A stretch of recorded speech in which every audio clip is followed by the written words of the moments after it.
Hi guys, welcome back to the channel. On today's video, we are talking about hustle culture is dying in America. And the reason why we're talking about this is because we saw an article talking about this subject. And the reason why we picked it is because it's overlap with the same reason why people is moving abroad. And one of the places that people moving abroad is Dominican Republic. So we want to talk about this topic. But before we get started, I want you, James, to read a little bit about that article that we saw. Okay, so this article came from Business Insider, and I'll put the link to it in the video description. But it says American hustle culture is dying. Millennials are willing to take a 20% pay cut just for a better work-life balance. So this survey was conducted from 16,000 online interviews in 16 countries and found that millennials in the United States were ready to take a step back from their desks and to achieve a lifestyle that prioritizes their quality of life, which is 5% more than the global average. Just 30% of baby boomers were willing to take that salary cut, and while 43% of Gen X, I think I'm a Gen X, and 50% of Gen Z agreed. You don't know what you are? I don't know what that is. Yeah. What is that? Gen X and Gen Greek. You don't. What that means? She don't know what baby boomers, Gen X, Gen Z, millennials. So we're gonna educate her. I figured baby boomers are the one that are, pretty much growing now, like the babies. What are baby boomers? Baby boomers ain't the one growing now. Them the one. I think my mama baby boomer. Well, what? Okay, explain it because I'm trying to figure it out all on my own. I don't know what that means. Okay. So for those who don't know what the generations by age, like Norberis here, we're gonna tell you what it is. So we're gonna go back to people who were born between 1928 and 1945. They are considered the silent generation. If you were born between 1946 and 1964, you're a baby boomer. Between 1965 and 1980, you're a Generation X, so I'm a Gen X. The millennial generation or Gen Y was born between 1981 and 1996, so you're a millennial generation. I guess you're considered millennial. And Generation Z was born between 1997 and 2010. And this new generation, which is Generation Alpha, I never heard of that, which Leia's a Generation Alpha. And they're born between 2010 and 2024. So if you don't know what generations are, now you know you can put yourself in either one of these categories. So let's get back to the article. If you would have let me figure it out, all that you were saying, I would start making something up, just like I did with a chicken wing and the baby glue. Because I was thinking baby boomer. What I don't know about. You probably would have thought Leia was a baby boomer. Well, Leia is a baby boomer. She's just a baby and she's booming. So that's what it is. So in this survey, these millennials believe that jobs that increase personal stress isn't worth it. And in the United States, a whopping 79% of baby boomers said it wasn't worth it, followed by 72% of Gen X and 63 millennials. So don't want to bore you with, that article, but like she said, this kind of aligns and overlaps with why people are, why people are looking to move out of the country or find another life abroad, and they're willing to take a 20% pay cut while they're doing this. So we're gonna go over a few reasons why we think people are willing to take a 20% pay cut, because 20% pay cut is substantial, I believe, to prioritize their work-life balance versus, constantly working. So what do we have? So yes, we have some points because from what we've seen, and this is our personal experience, we have seen previously the people like our parents used to just work hard. For different reasons, to keep up your family, to have something. They say, I need to have something before I die. But nowadays, people realizing that you need more time to enjoy your life. You want to work and have teen investment, but you also want to enjoy your life. And you have to combine those things if you want to do that. So I guess that's what people realize nowadays. That's what we realize. Instead of be working hard in the United States just to, I guess, buy things, do things, we decided that we want a better life-work balance and do a lot of things at the same time. Enjoy life and also work. So one of the points that we have, it is people are overworked. And that is one of the reasons we think the people are willing to take a 20% pay cut. Yeah.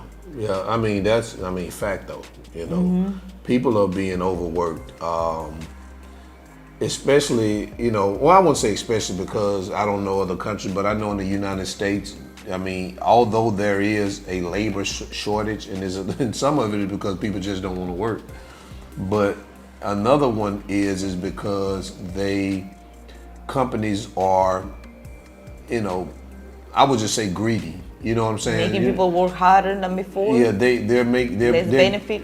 Well, what they're doing is they're putting more responsibility on more people, so they don't have to pay someone else to actually do it. And I'm not saying all companies are like that, but you do have companies who will try to cut corners to get more productivity out of an employee, instead of paying another body to be there to assist with that task. So, and the thing about that is that when they give you these extra tasks, it don't come with no extra money. So I don't know many people nowadays that, especially people that I know in my life, that still have a 9-to-5 that I don't hear say, hey man, I'm tired of working. You know what I'm saying? I'm tired of working. It's every day the same old. And it's like they constantly put more and more responsibilities on you, and which, like I say, results into you being overworked. So that's a point that I feel like these millennials are saying, hey, you know what? I'd rather take a 20% pay cut and work less than to have to be overworked and still make the same money. And another reason it is no family time. And what we mean with that, while that you have sometimes that much work and then you just continue working. Because you're overworked. Because you overwork and then continuously. At first, you need to get in a time to get somewhere, then work, and then you need another time to get from that place to your house, and then you continue. When you get home, you don't have no free time. You continue doing something either with your kids, with homework, in the house, or something cooking. So you don't have pretty much family time, because sometimes even when you are with your family, you ain't spending time with your family. You're just always doing things. You're there, but you literally are not there. Right, exactly. It's like, when we were living in Fort Lauderdale, you commuted to Miami. And I had to be to work at 9:00, but I had to get up at 5:30 because we had to, you get up, you have to, you got to unwind a little bit. You have to, you get your coffee in. So you get up at 5:30, and then you kind of get your coffee and you sit to 6, you know what I'm saying? 6 o'clock, we have a conversation. And then around 6:30, you're getting your clothes on and get ready to go, because I had a commute from, Pompano all the way up to Miami. So that was like an hour and a half commute. Then, after work at 5, I'm back in traffic going down 95 and going up 95. And, I'm getting home around 6:30. So really, from the time I woke up at 5:30 to 6:30, 12 hours already. Well, that's 13 over hours. 12 hours. Yeah, 13 hours, all really focused on work. And people don't look at it like that. I looked at it like that. I looked at it. It wasn't that I was at work from 9 to 5. I felt like I was at work from 5:30 because I had to get up at that time in order to prepare myself to be there. So from 5:30 to 6:30, and really, if I want to say 7 o'clock, because once I get home, I gotta unwind and all this stuff. So before I'm able to either, eat dinner and enjoy my family, it's 5:30. It's 5:30 in the morning to 7 o'clock at night. I mean, how many? We just said that's 13. That's 13 and a half hours. Then you gotta sleep 8 of those. And then you have to save yourself because you need to rest to do it all over again. So basically, you got 3 hours. I ain't good at math, but it sounds like you got about 3 hours just to kind of really do something. But then in that 3 hours, you know, you got to take a bath, you got to get yourself ready again for work tomorrow. You know, it's just all these things you got to do within that little window of time that you got, that you're not either preparing to go to work or, you know, getting off work, trying to adjust after work. So, so, and at that point, you got to fit your family time in. You don't have time to really enjoy your family, see what your kids doing, how you keep behaving. Sometimes you don't have a time. I mean, by the time they get off school, you get off work, you don't even have the energy or time to pay attention to what they're doing, because you want to hurry up, finish what you're doing, cook. That way you can go lay down, rest a little bit to do it all over again. Right. What attention can you pay to your kids to see what you do, what they doing? One thing I like about, our life now is that, we do have family time, even though we work a lot, but we work here in the house. So, I'm down here most of the time at my desk, and she's upstairs and, doing her thing, and Leia's upstairs with her computer, and doing classes. But, we can say, hey, hey, during the day, I come down a lot of time and we just sit down and talk. Every time I need to talk about something, send me from his computer, and then he say, just give me 5 or give me 10 minutes, and then we have a conversation. And even if I feel tired, I just stop, get up from my computer, go lay on this couch back here, and I go to sleep for 30 or 45 minutes. I wake back up and I start over again. So, you just need that type of, I ain't gonna say you need that, but I like that type of flexibility. Yeah, you know what I'm saying? I like that type of flexibility, and I think that, people who, and like I say, it's not for everybody, but for people who it's for and can make it happen for them, I think, you should try to make it happen. So the next one is kind of piggybacks off of the point number 1, which was overworked. And nowadays, most people who are overworked, they're underpaid at the same time, which makes it even worse, because you got things like inflation. People trying to keep up with their bills. Everything is just high. You know what I'm saying? Especially in the States. Like I said, I speak about the States. People live in check to check. You know what I'm saying? People live in check to check. It's hard for people to kind of keep their head above water. And this article where people are talking about, they'd rather take a 20% pay cut, I can understand it. So in our case, when we left Fort Lauderdale, I was making, the job I was working on was making $50,000 a year. So we took the chance or the risk, and we took a pay cut. You know what I'm saying? We took a pay cut where we said, hey, our accommodations is not going to cost us as much as it costs us here in Florida, that we can take a pay cut. And even with taking that pay cut, it still allowed us to even have more disposable income, even after taking a pay cut, to allow us to, still be able to do some extra things. Enjoy life. So, and that was when we got over here initially. So initially, like I said, when we got here, we was making less money than when we was in Fort Lauderdale. And now since we've been here, of course, things have changed and it's gotten better. But if we hadn't took that risk and felt like some of these millennials, then, we probably wouldn't be where we are now. So what do you think about being underpaid, overworked and underpaid? So yes, I also believe that people are getting underpaid, because when you put, if you put everything in balance and then you just working more, but you feel like you work more, but you also feel that you are underpaid, because by the time that you have to deal with inflation, deal with everything is more expensive, you have to buy clothing, food, gas, and also most of the time, a lot of time when people have kids, also pay a daycare, because the time that you travel back and forth from work, your kids are out of school, so you need a place or somebody to keep it. And when you come back home, then you have to pay daycare and all that. So it's like sometimes you feel like, what I'm working for? I think whatever you're making is not enough for you to have that, hustle life, like going through all that, and then at the end of the week, you're just living paycheck to paycheck. Or what you are able to save is very little. Right. Sometimes people have to have 2 or 3 jobs just to be able to say, okay, all this gonna be to take care of the house and everything, all the activity in the house, whatever, food and everything, and this is gonna be for us to save. That way we can plan or do something in our future, and it is. I think that is crazy. That is some of the reason why, again, people are willing to take a 20% pay cut.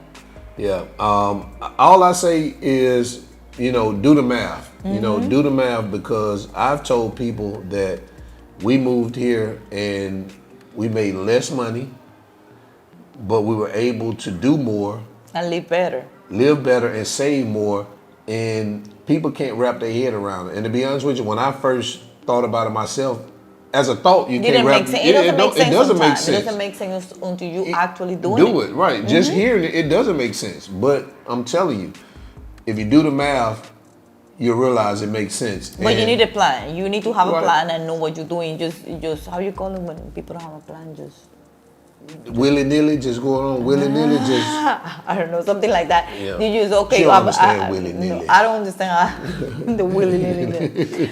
But just to like, okay, I want to move abroad. I'm just going. I don't have a plan. I don't know how we're gonna make money. I'm just gonna go there. They say you're gonna live better over there. You pay less. You don't have a stress, because then if you don't have money, that's when you're gonna have some stress. Really, that's gonna stress anybody out.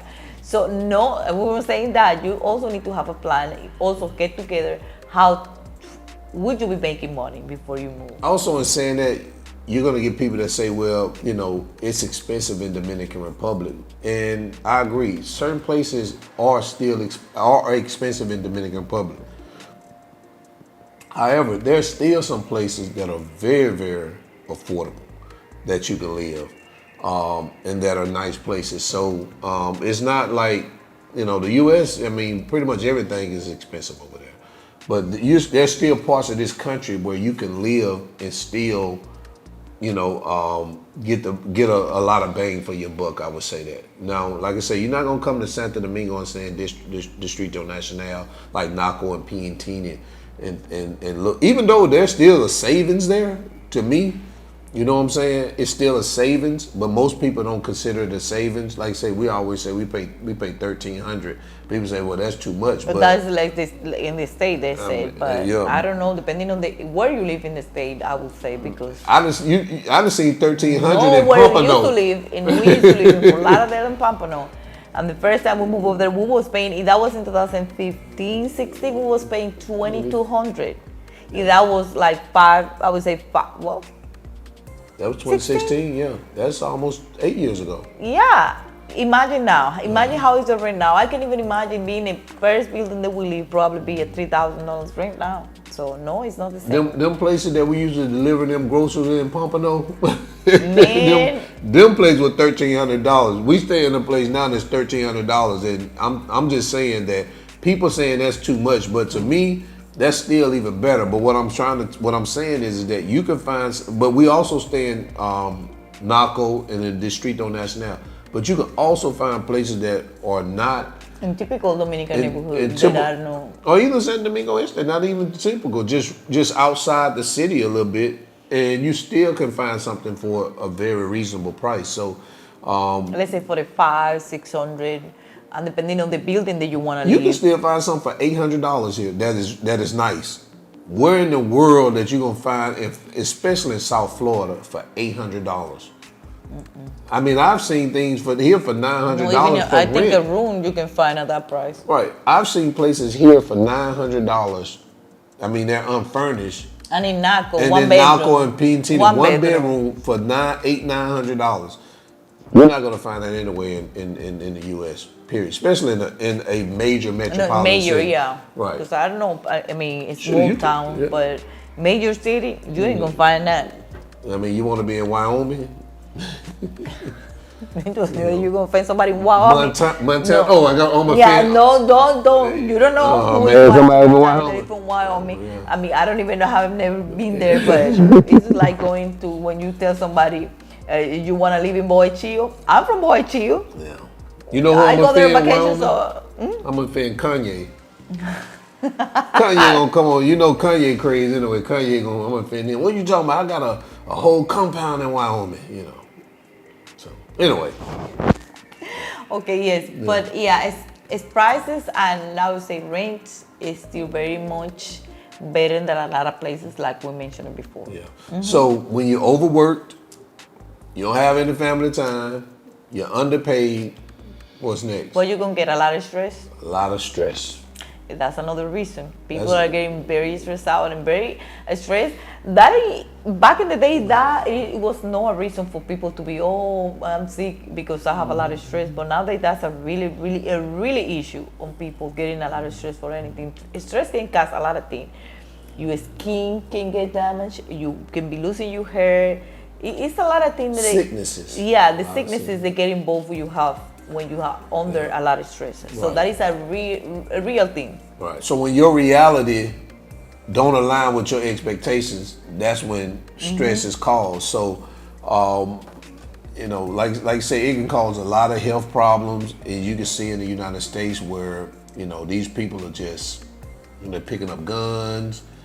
They're always mad, talking bad at each other. Not on and that too, and these smash and grabs where they going into these stores and taking all this, these purses, this jewelry, just all this crime and stuff. That's because of stress, man. I mean, some of it is because people are just ignorant.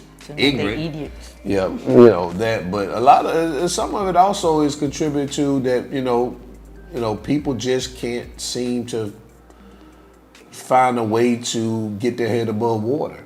You know what I'm saying? And that causes that. But nowadays, it is something that people taking in a lot in consideration when they make a decision about their life. It is not to be under a lot of stress. Right.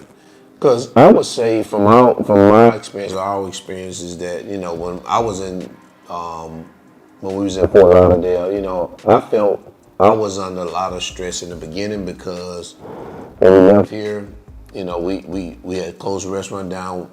Actually, we was broke, we said this before, sleeping on the floor in an apartment that we had no furniture in for about 3 or 4 months.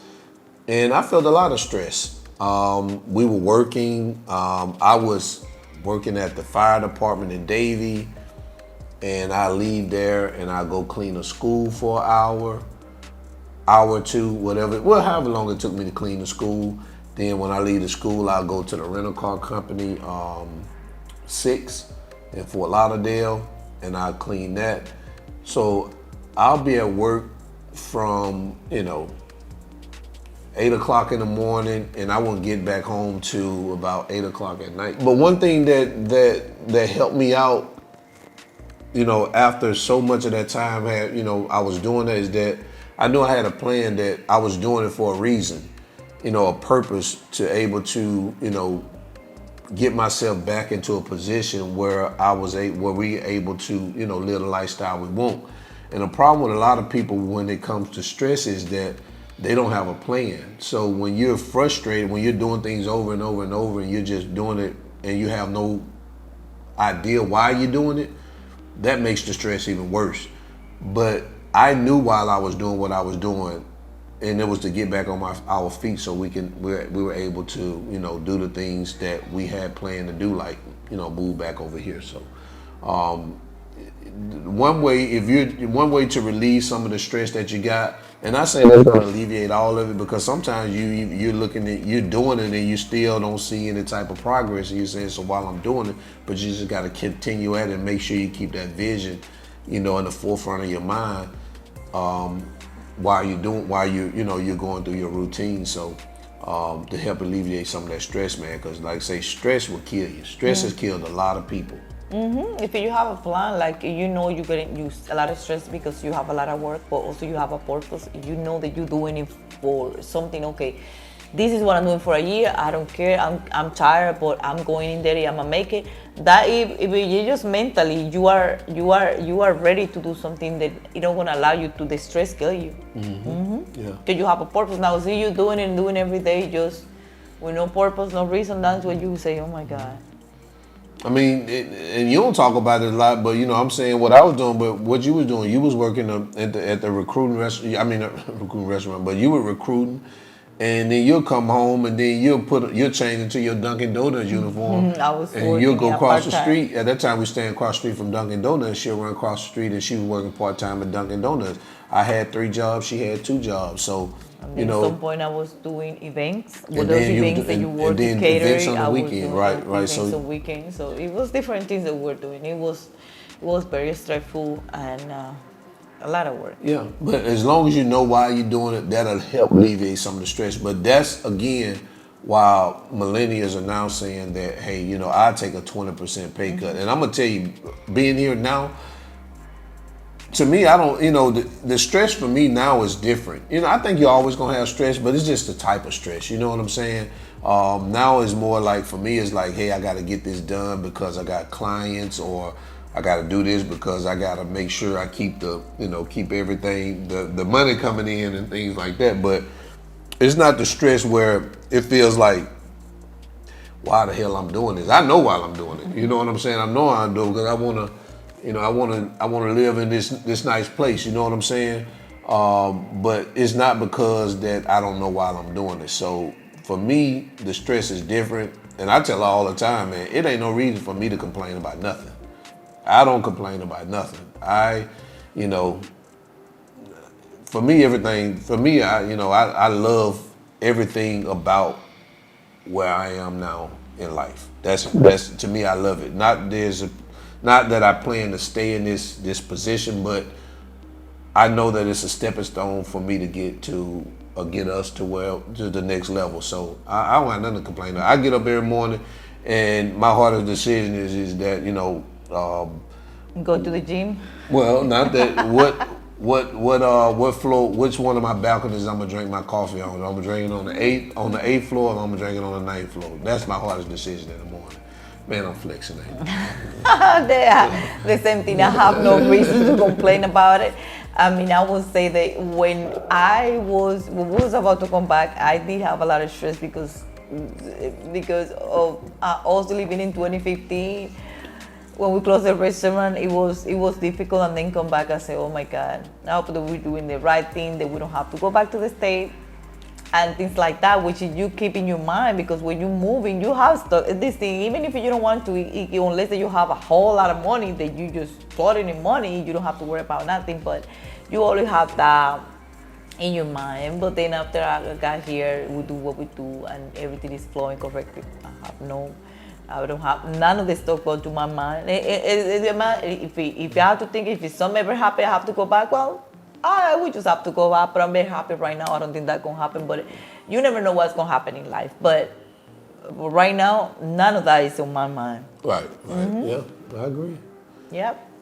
And then, with all that being said, because we talk about a lot about our experience and stress and the thing that we went through in the state and the thing that we are doing now, but also with all that and people willing to take the 20% pay cut, it is because a lot of people don't have time for themselves.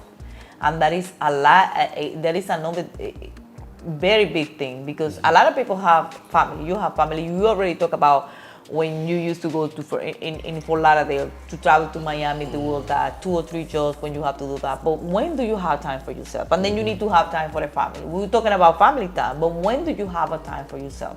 Right. And everybody, it doesn't matter if you have a wife, girlfriend, kids, or whatever. Everybody needs their own time. That is, sometimes you don't see, like when some mother have three kids, 2 kids, that they pulling their hair up and say, I need some me time. I need to go somewhere just to have a cup of wine. Even if it's just like dinner with a friend or something, just to sit down, talk about some different things. It just release and then go back to your routine. So everybody, doesn't matter who it is, even kids, they need their own time just to go and play with themselves. Everybody needs their own time. And that is something that you don't get a lot when you have all the previous things that we were talking about. When you're working a lot, when you're under stress, when you need family time, you need to cook, you need to all that. I mean, when do you have time for yourself? I think having some downtime for yourself to just kind of gather your thoughts, or just drown in your own, either accomplishments or sorrows or whatever it is, which I'm not saying that, you should stay submerged in your sorrows, but yeah, you gotta, sometimes you gotta just drown yourself in and kind of see, where the mistakes were made and things like that, and kind of like reevaluate. You know what I'm saying? Basically, what I'm saying, kind of look at what's what's been happening in your life. So kind of drown yourself in that. And I think everybody needs some downtime. And even not in that, just kind of like just think about nothing. You know what I'm saying? You know what my downtime is. I go out on the balcony. I smoke me a cigar, and I listen to my music, my something. music. I put some old school music on, some Tupac or whatever, Rick Ross or whatever, man. And just kind of like, what's the word? Probably release, get off the thing that you were doing and just indulge. Indulge into that. You know what I'm saying? For an hour or so. And typically Sundays are really my day, because I kind of like try not to do anything on Sundays. Of course, Sunday mornings I do some work. But anything after 12 or 1 o'clock, man, I just kind of like, I'm on cruise control. You know what I'm saying? I'm doing whatever I want to do, unless it's just something really pressing that I have to do, which is, very rare. But, especially around after 3 o'clock, man, you ain't gonna get me to do nothing. I'm gonna be on my balcony smoking a cigarette. Not cigarette. I'm gonna be on my balcony smoking a cigar, man. So yeah, I think time for self is something that's really important. I do agree, and I think those are the points that we found, and that we consider that people are willing to take a 20% pay cut, and that's some of the reasons that we believe, and that is our opinion. We also hear people talking about the same thing over and over and over, either in videos, in conversations that we have with people, comments, with people say that they are tired. I'm tired of working. I don't have time for myself. Do we still have under a lot of stress? Everything is expensive. People are acting different ways. So it's many different reasons. All that reasons are probably, most of them are included on those points that we just talk about. And before we end this, I want to say this. I always have my monologue at the end. I let you do your monologue in the beginning. I have my monologue at the end. But, some people are going to look at this and they're going to say, well, nowadays people are just lazy and they don't want to work. And I would say this to you. You're partially right. People are lazy nowadays and they don't want to work, because they'll say, my granddad and my grandma and all these, my uncles, they worked and they didn't have this, and they didn't feel this way or this and that. And I agree, but you also have to take in consideration the times we're living in, because like I say, I agree, it's a lot of lazy people out there, but you also got to understand that things back then, as they were growing up, were much cheaper. Life was much simpler. Where now life is a little bit more complicated. It's more, over the years, wages hasn't grown at the same rate as inflation. So people do look at that and they say, well, this doesn't seem like this is gonna work out for me. And I'm not saying that that's the right approach to it, because sometimes you got to fight your way through it. You know what I'm saying? You got to fight your way through it, even though when the odds are against you. But people have the mindset now that some people just don't want to fight their way through it, and you can't really blame some of them for doing that. And saying, hey, you know what? I would rather take this 20% pay cut and go somewhere else where I can live a better lifestyle, I can work hard, because I work more here than I did when I was in the United States. But also, everything we just named here, I wouldn't say I'm 100% free from, but I could probably say 80%. You know what I'm saying? I won't say I'm overworked. I do have a lot of work, but I'm overworked because I want to work. You know what I'm saying? She got to tell me, I got to get away from that computer. Let's go do this, Or, I do have family time. I don't have a problem with family time. I don't feel like I'm underpaid because I make my own schedule and I make my own price. And the stress we all talked about. The stress, and I do have self time. So it's not always that people are lazy, man. It's just that times have changed and people are starting to open their eyes to see that, you know, the American dream is starting to really turn to a nightmare. And I know, don't all you patriots don't get mad at me and start coming for me, but you know, I'm an American. You know, it's not that I'm shitting on America. It's just the facts are the facts. So guys, this is our point and our opinion, and I know the people that are watching also have other reasons why they want to move abroad or work from home, because some of the reasons that we just said. And also we want to hear if you are willing to take a 20% cut due to this reason or whatever other reason that you have. So this is all what I have right now. Thank you for watching this video. Don't forget to like, comment, and subscribe, and also share. And we will see you in our next one. Bye. Peace.